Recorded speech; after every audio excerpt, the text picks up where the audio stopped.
आज मी आयुक्त साहेब तसेच शहर अभियंता आणि जे टॅक्स कर विभागाच्या कांचन मॅडम आहेत उपायुक्त यांची प्रत्यक्षात भेट घेऊन त्यांना आज निवेदन दिलेलं आहे की जे आडवली ढोकळीमध्ये 500 पेक्षा जास्त इमारती आहेत, मी तर 500 सांगितले पण खूप इमारती आहेत, त्यांना जे अनलिगल पाणी आहे आणि तिथे त्या पाण्याचा कर माफिया वसूल करतात. पण मी कोणाचं नाव नाही घेणार, अनेक आहेत. पण माझं म्हणणं केडीएमसीला हेच आहे की ते कर वसूल करतात ना, तर त्याच्यापेक्षा महानगरपालिकेने ती पाईपलाईन आम्हाला लिगली करून द्यावी आणि त्याचा कर महानगरपालिकेने वसूल करावा.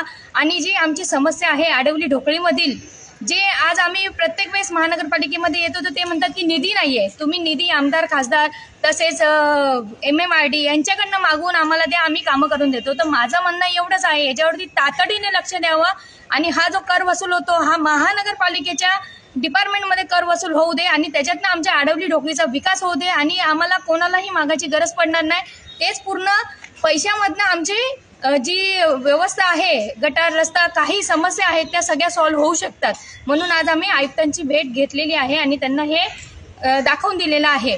आणि तसंच एक अजून माझं म्हणणं आहे की आपल्या महानगरपालिकेमध्ये त्यांना प्रत्येक वेळेस एक मिनिमम पकडलं तर वर्षाचं त्यांना 200 करोडचं असं त्यांचं ते बजेट असतं. तर असं 10 वर्षाचा त्यांचा मिनिमम 2000 करोड बजेट असेल आणि त्याच्यातनं त्यांनी आमचा एक आडवलीचा रस्ता ते लोक बनवून देऊ शकत नाहीये. त्यांच्याकडे कितीतरी शिल्लक असतं पण त्यातनं केडीएमसी कोणत्याही प्रकारचं काम करत नाही. त्याच्यामुळे आज हे निवेदन देऊन मी त्यांना दाखवून दिलेलं आहे की याच्यातनं आमचे कामं होऊ शकतात.